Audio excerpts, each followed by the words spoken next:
Hello, thank you for joining today's event, Play, Learn, Grow, sponsored by the Iowa Work-Based Learning Coordinators and hosted by the Iowa Intermediary Network. My name is Jolene Miller. I am the Intermediary Specialist at Iowa Western Community College. And today our event will be a two-parter. We will have some videos provided for us by Rebecca English. She is an in-home child care provider in the Cedar Rapids area. And then we will move on to a panel discussion with Pam and Miranda. So at this time, we are going to take a quick little pause and provide our videos from Rebecca English. Hi, I'm Becca English, and I'm a quality-rated registered child care provider with the state of Iowa. Welcome to my child development home.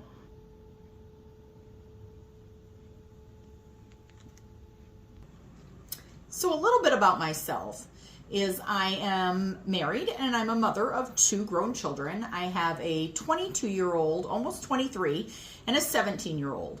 And when I started providing childcare in my home, they were 7 and 1.5. It was a great opportunity for me to stay home with them. I graduated from high school in 1987, and I never really pursued a career other than working in restaurants or working in some of the corporate fields that I did. I didn't have any college education, and I worked in these fields up until I started a family of my own. When I was 12 years old, I was the local babysitter in my neighborhood. So a lot of the families utilized me, and I earned quite a bit of money one summer because I really wanted to purchase a moped, which was a really hot item in the 80s. And when I did that, my parents were really proud of me, and I was pretty proud of myself as well. I started my childcare business about 16 years ago. I worked for a company, and they were sold to a larger corporation, and my position was eliminated. So I had an opportunity, and I took it as an investment in myself and how I could run a business, except for I didn't know anything about running a business. Thankfully, there were resources in the community for childcare providers that helped me. With the help of local childcare agencies, I became registered. And with the state of Iowa, I completed all of the trainings and met the requirements to operate a child development home. In addition to the minimum requirements, I have achieved a quality rating status through the state of Iowa by completing additional trainings and meeting set quality indicators, such as having policies and procedures and health and safety requirements, along with meeting the social and emotional learning experiences for the children. My typical day doesn't look like work. Play is work for infants and toddlers. Our environment is very predictable, and it has to be for little kids. When they come in, they are used to the same routine every day. They know when snack is, they know when lunch is, they know when nap time is. We do know that right after lunch, we get our beds ready and we make sure that we're cleaned up for that. And we have daily routines that are dictated by the infants and toddlers. It is child-led.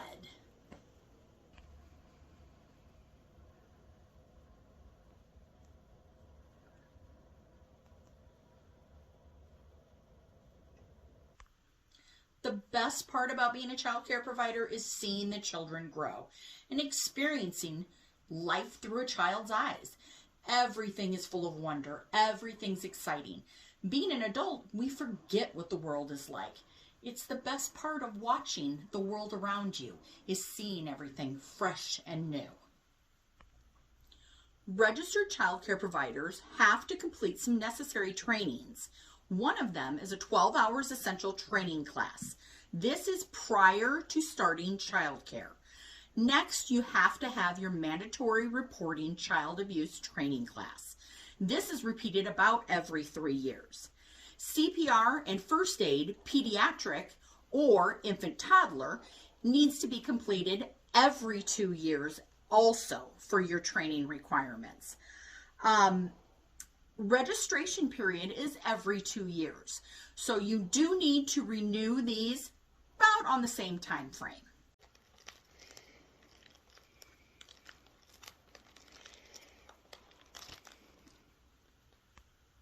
Child care providers are required to have 12 hours of continued education training every year of your registration. So 24 hours in a 2-year period. It's a very fluid developmental field. We're learning every day about new ways children learn and how they can socialize. It's super important that your compassion is there. You understand children and you love children and know that they are young and everything is new to them. We are always continuing our education working in the child care field. It's essential that you continue your education while working in the child care field.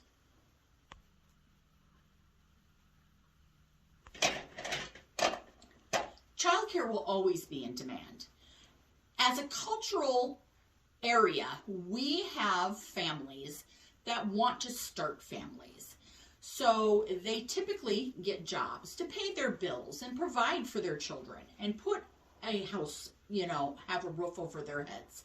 So it is basically our typical culture that our children are in the care of somebody that we trust and they are safe. And because of that, childcare is essential for the survival of the working family.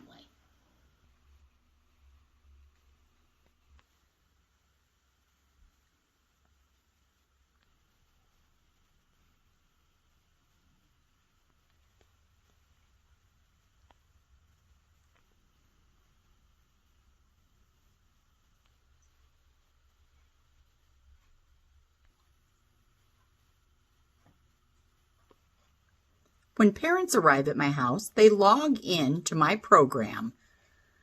Then they place their child's items for the day in their individual cubbies. Remember, be a unicorn. Embrace your uniqueness. Stay true to you. Believe in miracles. Sparkle from within. Enjoy the journey. Thank you for visiting my child development home.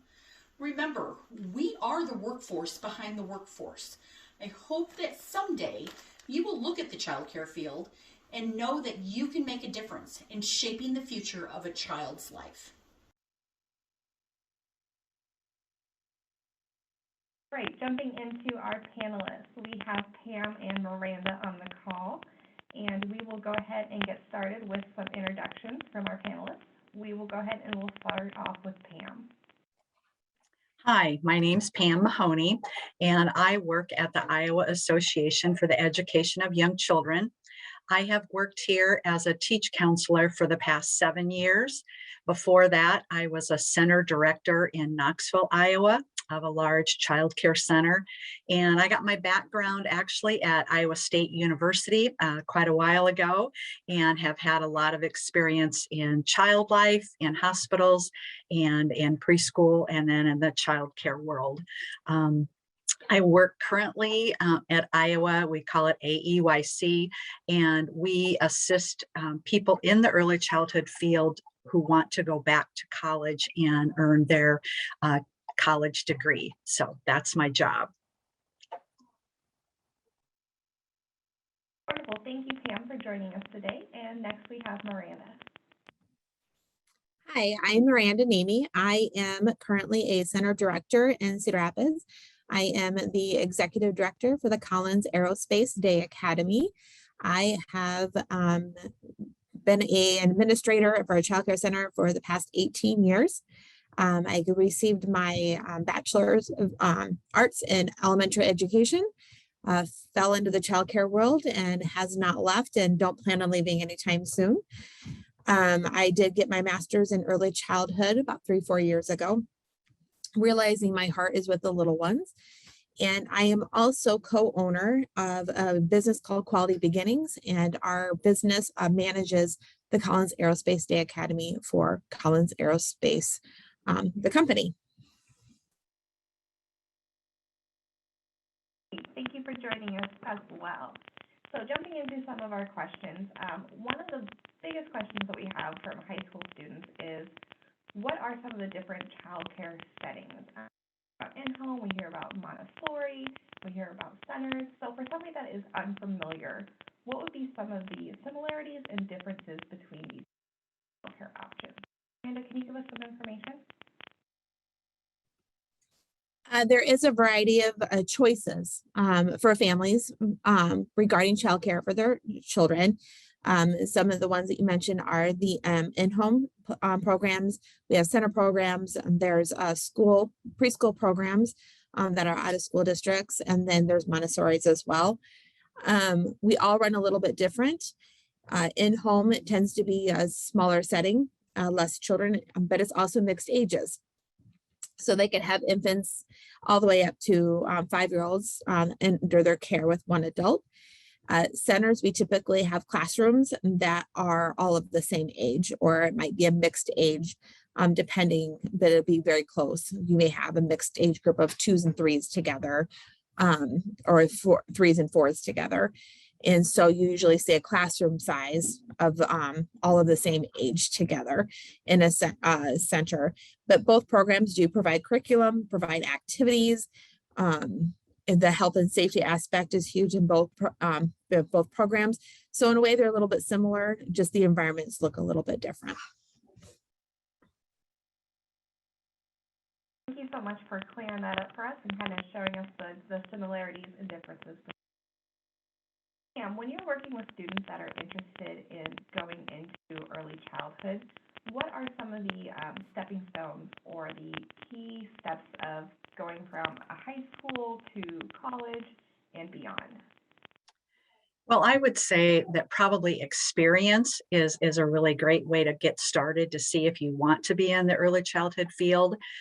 You can do that even in middle school. I know people babysit, they go to church, they maybe help in the church nurseries or classrooms to get that experience to see if you really do like doing that. And there is a big difference between child care with 1 or 2 children and then getting in a classroom of 8 infants. So people will say, well, I raised my brother and sister. Well, that's a totally different thing. So you want to have experiences in those different settings, I think.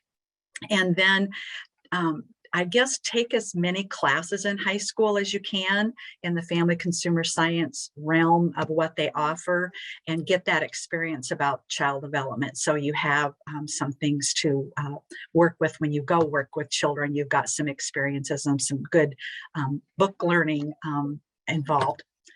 Would you say that's true, Miranda?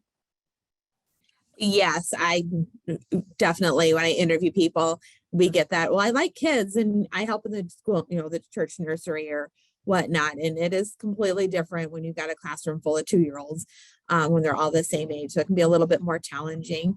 I do agree with the high schooler. I currently have a senior in high school that is taking child development right now, working for me in the afternoons after school. And just the experience that he's gathering while being in school and taking the class and then being in the center as well. He is really enjoying his child development class right now. Just being able to apply that and knowing having that little bit of background of working in the center before through this last summer and then this fall. And so I think definitely the experience, but the taking advantage of those classes in high school to really be able to experience and get some of that knowledge as well to see if this is something you're interested in going into. Development is a great class to take for any students that are wanting to go into early childhood or even just working with children in general. It's really, what they're taking from the classroom of learning milestones that the children are going to be reaching and seeing that in real time with, an infant, a toddler, or a preschooler, and kind of making those connections. Continuing on, when we talk about guidelines, what are some of the guidelines that in-home, private, or public childcare settings have to follow as far as safety, as far as ratios? Can you talk a little bit about that, Miranda? The regulations are different if you are in an in-home program versus a center program. Some of them are very similar. Some of them are completely different when it comes to the dynamics. It does change the regulations a little bit. Ratios are one of them. There's three different categories of home providers based on how many kids you can have in your care, and how many adults are in that program. We have state mandated ratios for centers. So 0 to 2, we can have one adult for every 4 children in the classroom. 2-year-olds is one adult to every 6 children. 3-year-olds is 1 to 8. 4-year-olds is 1 to 12, and then school age is 1 to 15. So we have those regulations that we have to stick by very closely. Some of the other ones is just some health and safety and sanitary kind of things, making sure that the tables are washed off pre and post eating, washing our hands when we enter the classroom, anytime that we go potty or diapering, running noses. We wash hands a lot throughout the day. And I know that's probably the same for in-home as well. I always tell my kids, we got to get the home germs off before we can get the school germs on. So there's just a lot of different things in the dynamics that come in. We have to do monthly fire drills and monthly tornado drills so we know what to do in case of an emergency. So there's just a lot of like the Department of Human Services regulations. And then there's also procedures and things in place that's like the next step up to show that we really have a quality program. So, and home providers have those as well. So it's a little bit different between the home and the center. I can't talk much about in-home regulations. I've never done that kind of programming before. So I know they're a little bit different, but we also have some that are alike as well.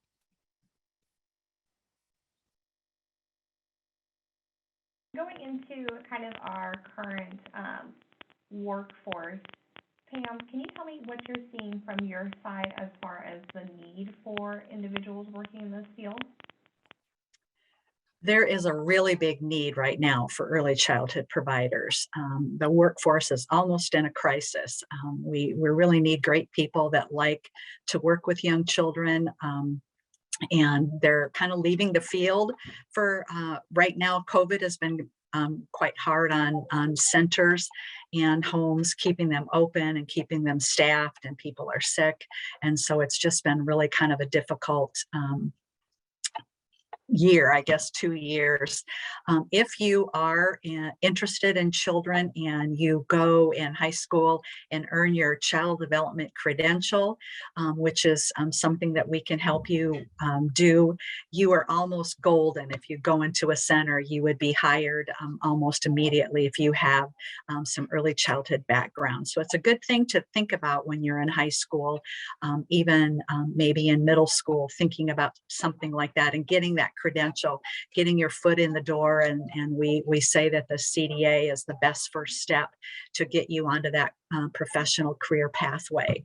And so it is really, it's a very rewarding field, and there is quite a lot of openings right now. Very, very much in demand for students, and it is something that will continue to be in demand moving forward. When talking about the CDA, what would be some of the steps or some of the different components of earning your CDA? To earn your CDA, high school students, you would have to get experience, and you need to have 480 hours of experience working with children in the age group that you want to earn your credential, and you'd have to get lots of training. The Council for Professional Recognition is the agency in Washington, D.C. that issues that credential, and they require that you have 120 training hours in 10 different subject areas. And this would be something that your family consumer science teacher would incorporate into her curriculum, that you would get that training as part of your high school curriculum.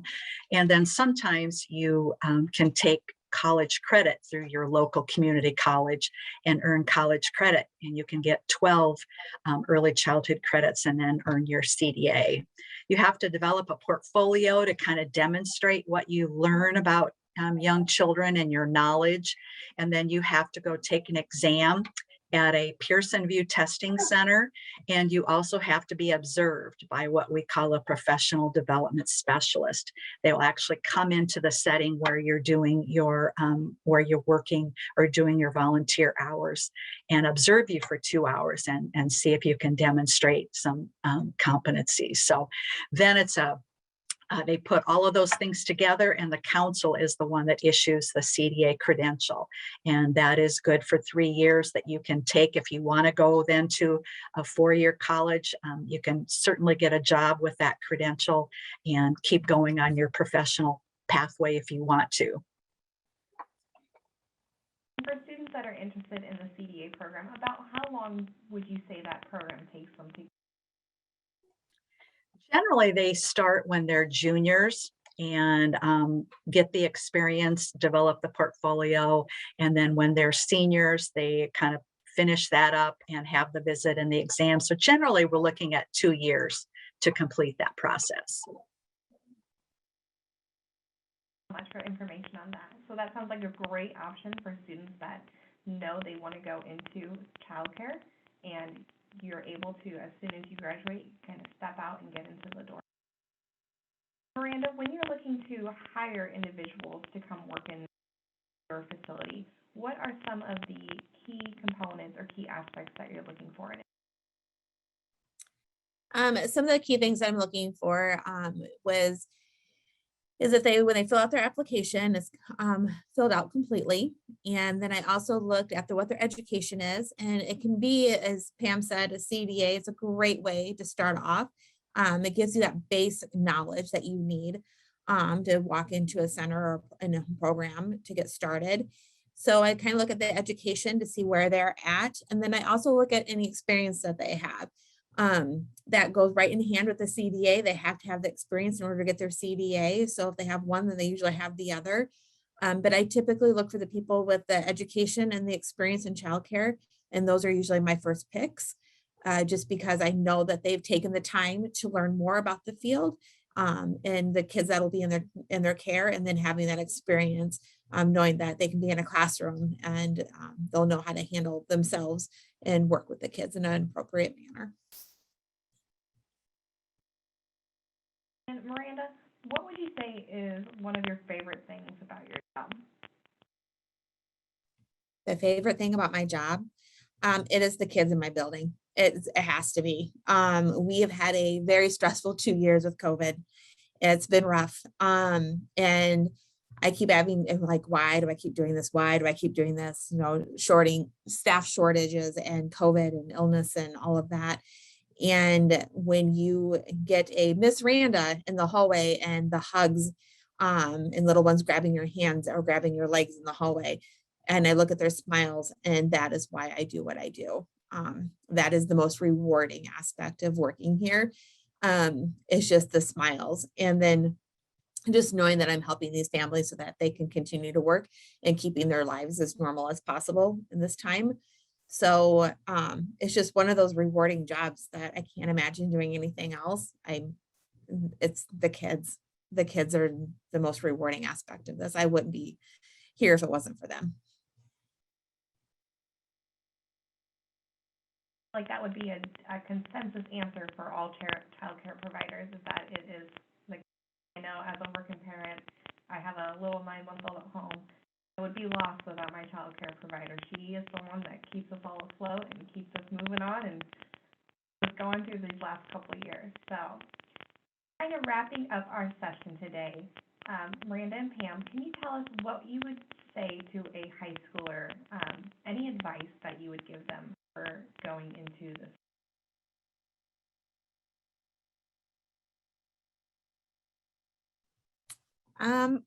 I can go first. I think as a high schooler going in, you are going to probably change your mind 5 times before you decide what you want to be when you grow up. I changed my mind after I went to college, but you need to follow your heart, and you will know where you are to be. And I always knew I was going to work with kids. I was going to do upper elementary, got my first childcare job and never left.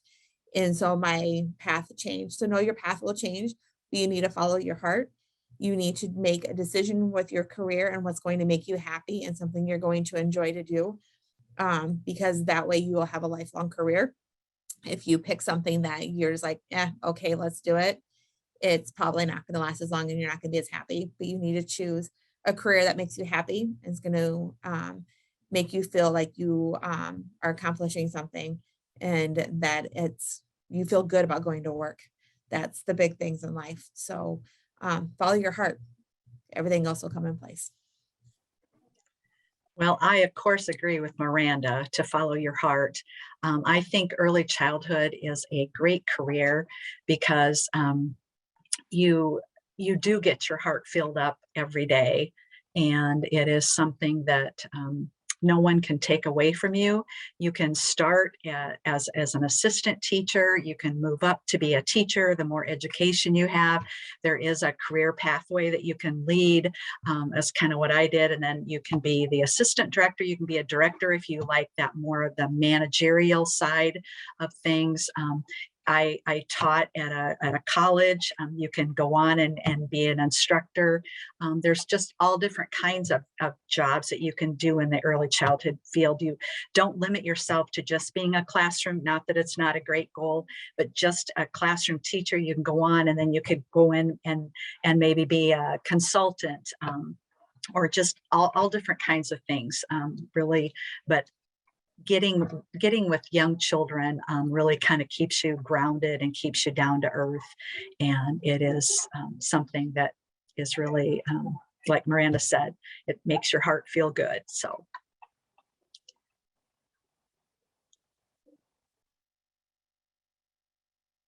For adding that in, that you can start off as a high school student working in a